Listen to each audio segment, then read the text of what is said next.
Alright, so this is going to be an introductory kind of walkthrough of how you can use World Machine to create custom terrains for your map paintings or environment work and take into Max and eventually paint on in Photoshop. So I'm going to walk you through just the basics of World Machine. It's not going to be an in-depth tutorial on every single feature of this. Is just going to be just a walkthrough of what is possible with this package here. So when you first open it up, this is what you're going to see.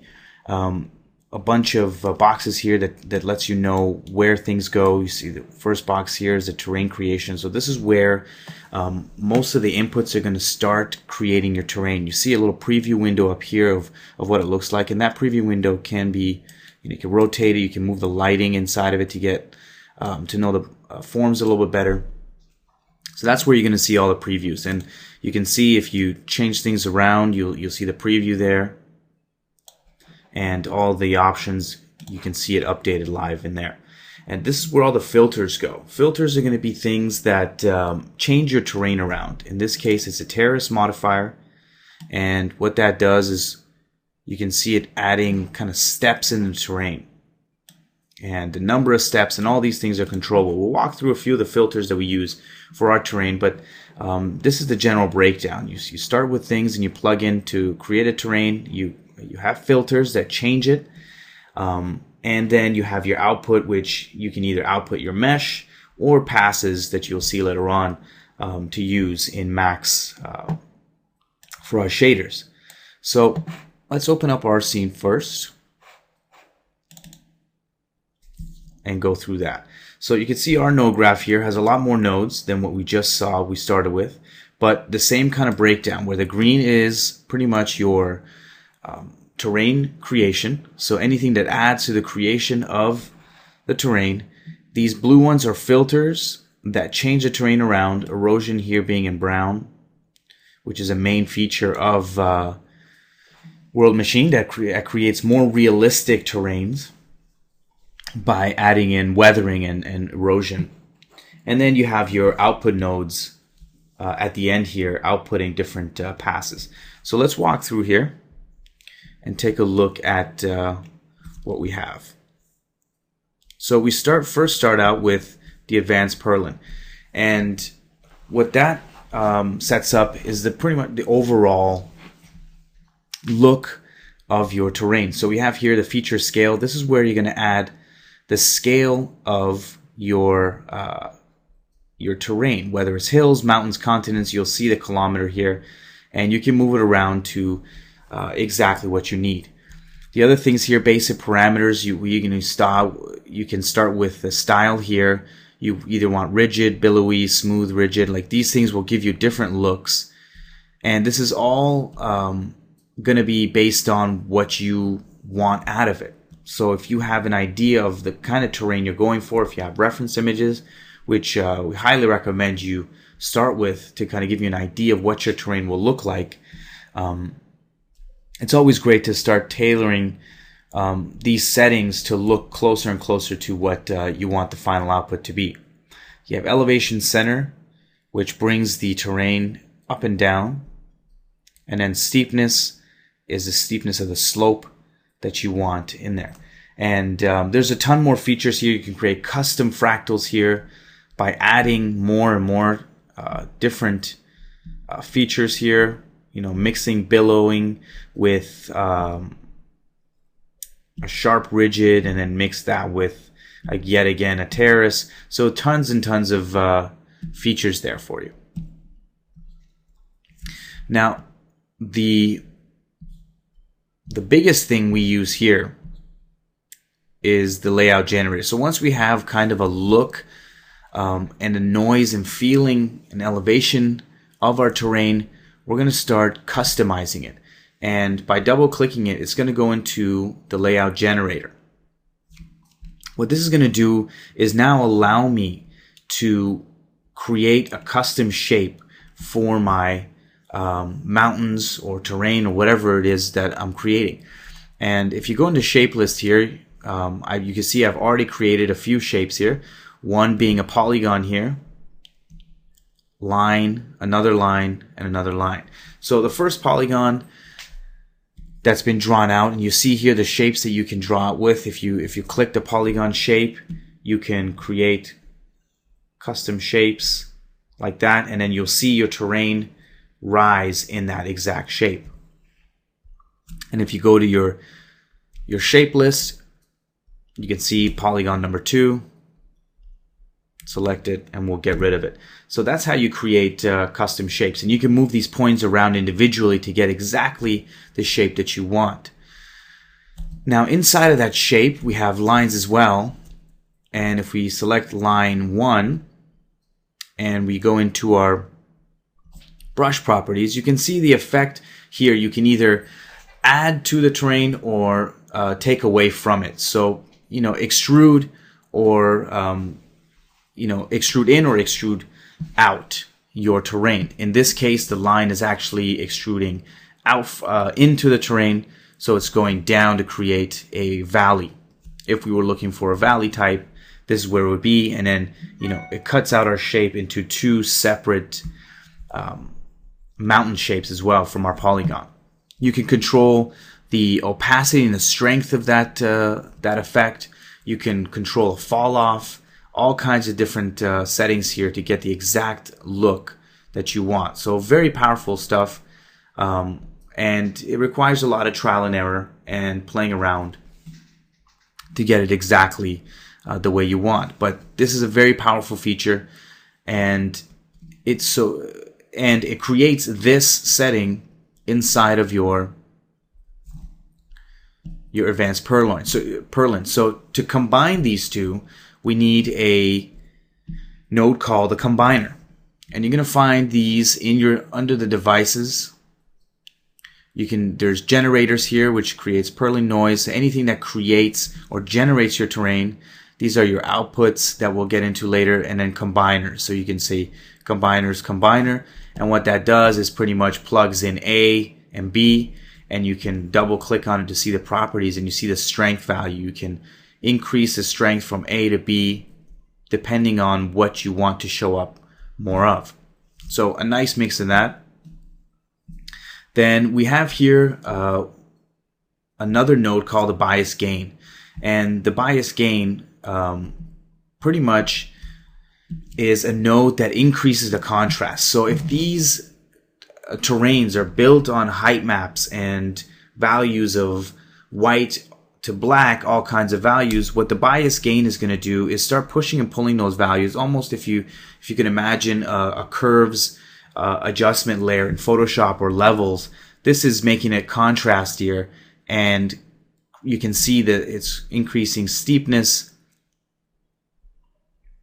and adjusting height levels. So if I take the gain down, making it a little bit more gray, it'll start to pretty much flatten out the terrain. If I increase that contrast between the darks and lights, you'll see it increasing in separation as well. So that node kind of creates a separation that we want and elevates it and just defines the ground and the mountain layers there.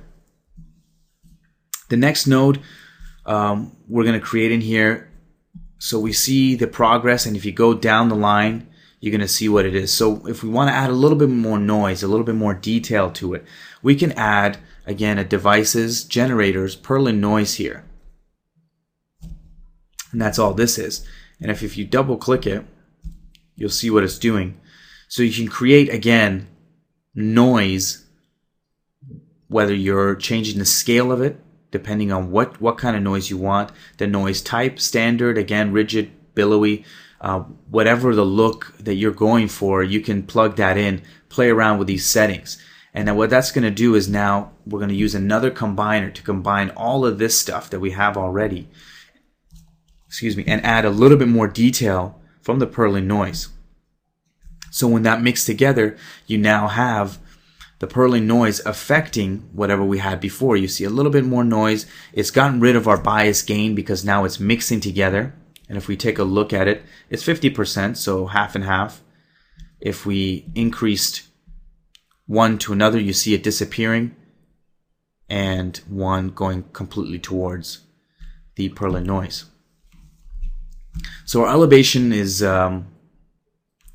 has been shortened again from our bias gain. But what we're going to add now, and a very powerful thing that you always should use to give a more natural feeling to your terrain, is the erosion. And the erosion node gives that natural feeling of weathering, kind of going into the terrain. The mountains that are rising from the ground are naturally eroded. If you look at nature, you'll have a natural erosion to them, rising over hundreds and thousands of years. It's going to have a natural erosion to them. And this is the most powerful aspect of World Machine, is to give you this natural erosion node. And again, you can play around with all kinds of settings here and the type of erosion that you want, the rock hardness, the amount that the sediment is carried up into the tops of the mountains, the filter strength. There's tons of little features here that you can play with to get the exact look that you want. So once we've mixed in a little bit of erosion, give it a little bit more of a natural look. You can see here it didn't have much of a natural look. It was kind of just CG noise there. But now that we put this in, it's got a little bit more of a nice terrain feeling to it. If we keep going down our node graph here, we'll see this node called the Simple Transform. And what the Simple Transform will do, and again, these are found in devices, all kinds of things here, combiners, filters, will give you all the filters that you need, like the terrace, the bias gain, and the Simple Transform up here. Let's double click it. And what this will do is add another effect to your terrain, whether it's to canyonize it, to glaciate it, or add plateaus.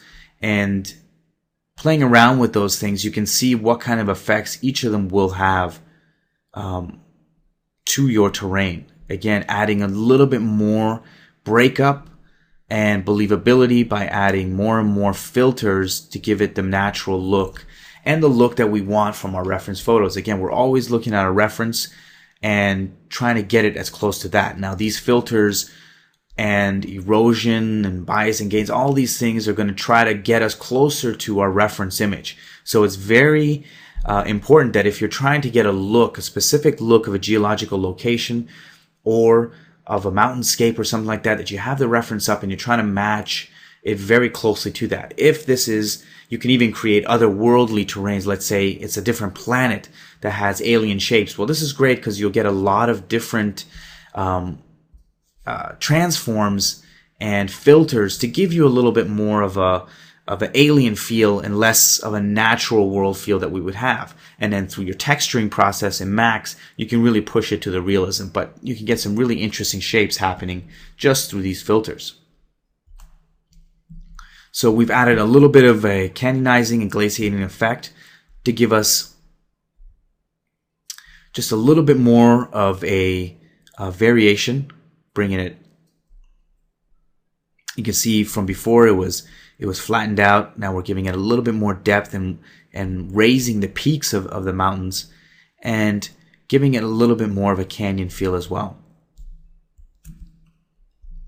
And once we have that filter put in there, we're going to do another bias gain, and this will do the exact same thing and really start to separate out exactly what we described it was doing before and really make that height map really contrasty. So we bring that down, the bias gain and what it's affecting. If it's too much, you can always bring back and go back and adjust these settings to get the exact look that you want. Maybe the bias gain is too strong, you'd always back it off.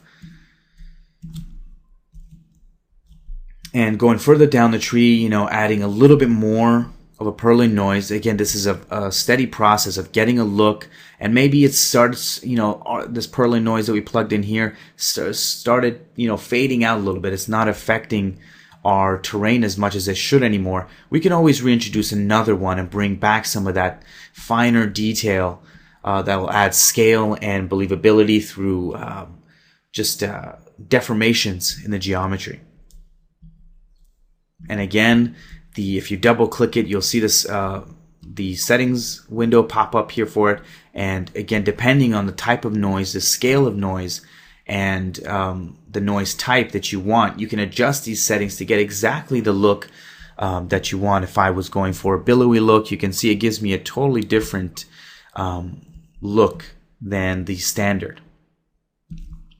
All depends on what you're going for. And again, that's why I keep stressing to have photo reference up if you're trying to match a specific look that's found in nature. If not, you can go crazy with it and create a alien world that may not have any resemblance at all to our natural world here. So again, adding another noise layer to bring back some detail that we may have lost, down the erosion and kind of transforming it. And then we're going to combine it again from what we had down the tree.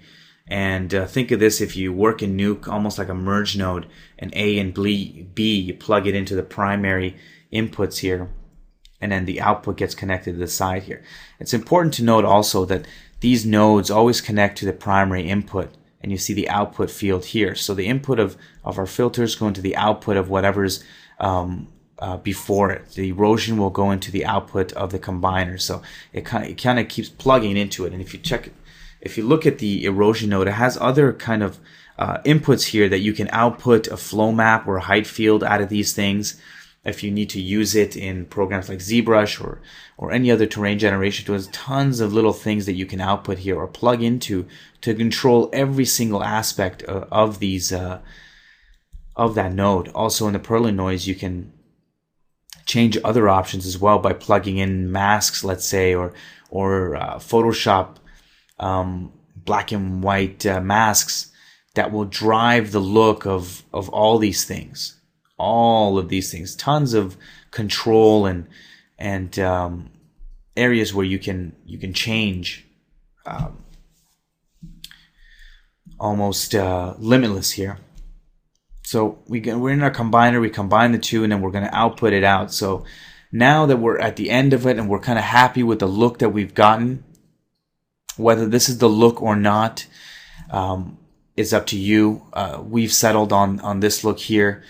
Now this is the node graph. So you say, well, what if I want a bigger preview of what I want here? So you can there's several different types of views. There's the layout view that we saw, which shows the entire procedural terrain that's created by all the filters that you've created. And you can see that our polygons and our layout generators here that we've driven out is only a one section of this entire procedural terrain. We can move this and get a whole different look somewhere else, or generate different mountainscapes by just creating another shape here in this part of the terrain and get a whole different look. So this is again very powerful. You can create one entire terrain and reuse it multiple times by outputting different mesh types. And again, it's just by selecting box or polygon or anything, drawing out another shape, and it instantly erects it out of this procedural terrain. So we have our layout view here. We have our node view here. See our node graph. And then the next view that we're gonna use quite often is the 3D view. And right now you can see that it's actually very low res. And that's because we need to build it in order to see it high res. So the options here for it are right in this button here, World Extension Resolution. If you click that, there's some options here that says normal build resolution. The resolution here right now is set at 513. We can go down to super low or increase this all the way up to 2K. Now when you're building stuff at 2K, of course, it's going to take a lot longer to build depending on your the power of your machine that you have. But it's also going to create a denser mesh for you. Now, the denser mesh will give you all the little beautiful details and noise that you added through there. But it's also going to create some problems for you inside of Max. Now, if you do have a slow machine, like I do here at the moment, you're going to run into some really laggy viewports and just a heavy scene inside of Max. If you have a really powerful machine then go ahead, by all means, go to the 2K. If it doesn't hurt you, then, you know, use it if you want. For our situation, we're going to use a 513.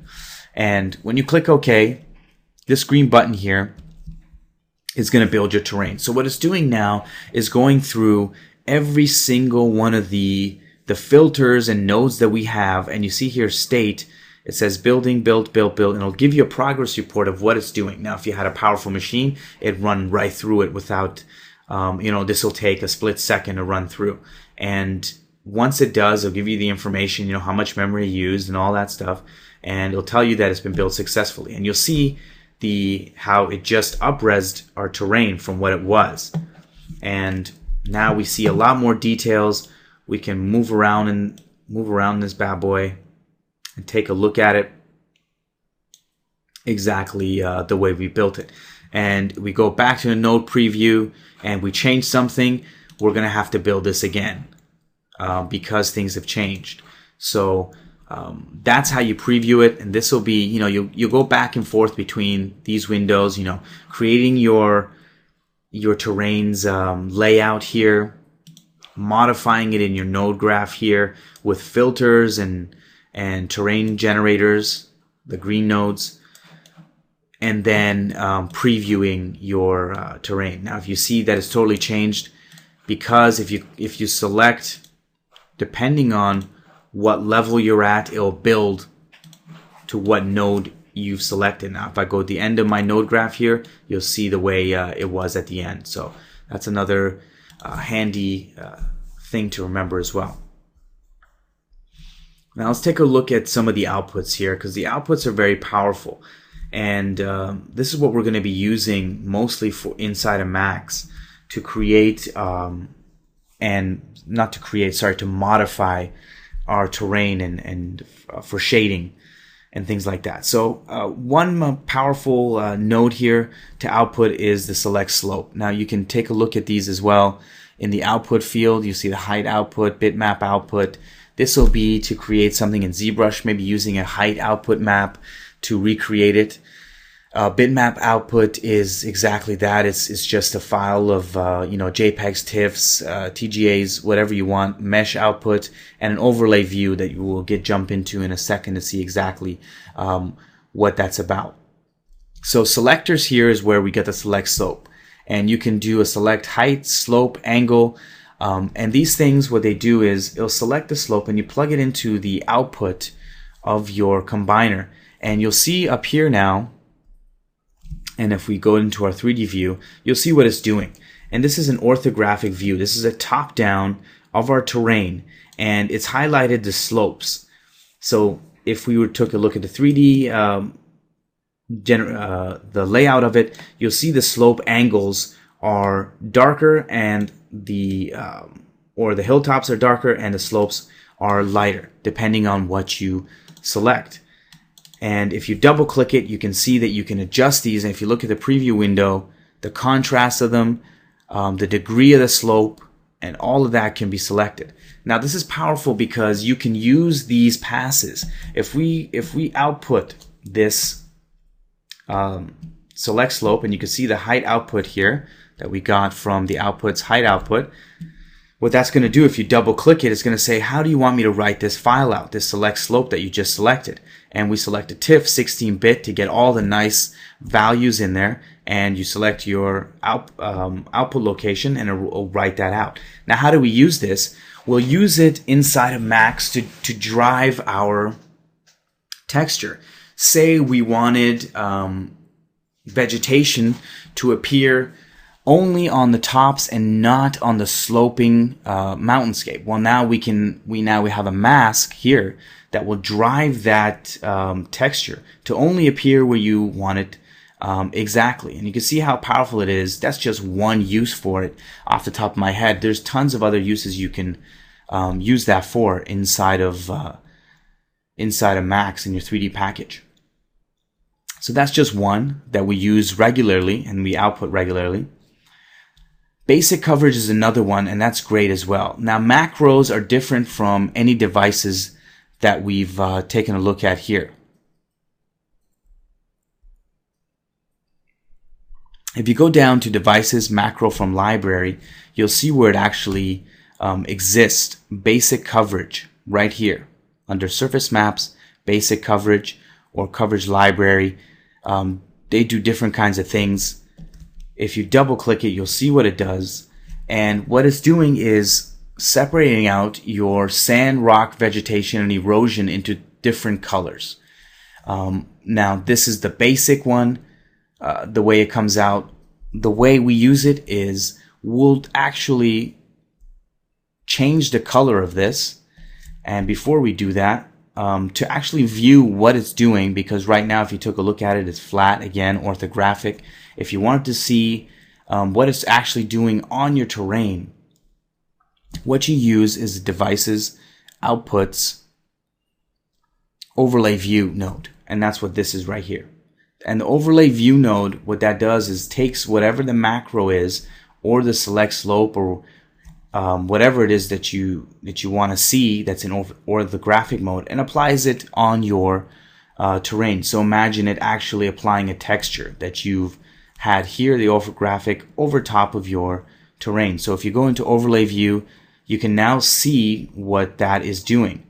And it's separated out the grass, sand is a different color, and vegetation is a different color, and your rock is a different color here. What's powerful about this is to actually use it, what we like to do is actually separate out into our RGB values. So your rock and sand and your vegetation here will be RGB. So if we now take a look at your overlay view, you can see how powerful this can be, because you can generate masks out of this. And say you only want a texture to appear where the vegetation is. You don't want it to be where the rock is. So now you have a map here, a mask saying you can use that green channel and pipe in your texture through this green channel. Your rock would then appear where you set the rock value to be, and so on and so forth.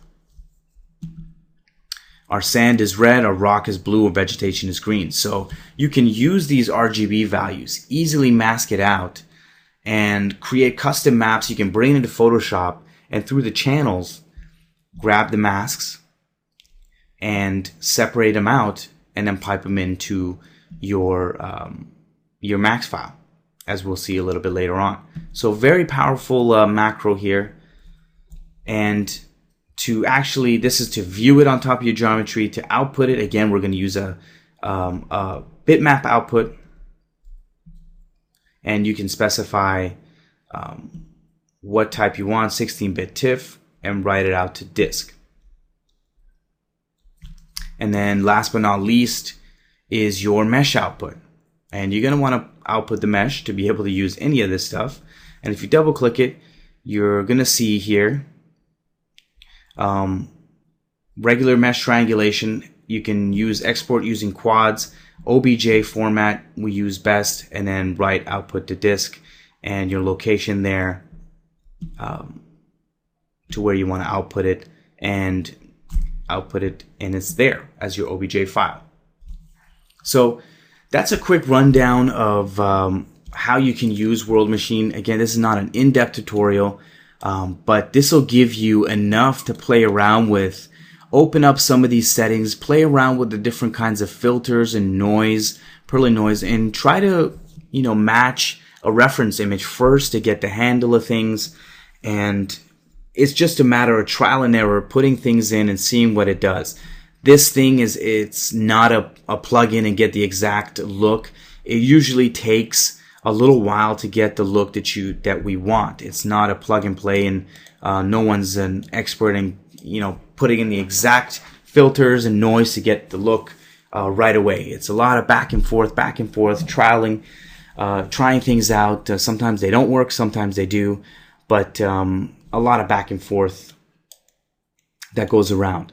But this is the general workflow. This is going to be used, 85% of the time. or 90% of the time, with a little variation here and there, depending on shapes and things like that. But they're all, generated using the exact same formula of combiners, layout generators, using a bias gain to push and pull, and then the erosion node. Very similar workflow, and things change a tiny bit, but this is generally what it'll look like. Depending on the complexity of what you're creating, this node graph might be huge. But in this case, this is as big as it needed to get. All right, we're going to jump into the Maxine file and take a look at how some of these outputs and the geo work together to create the look that we want.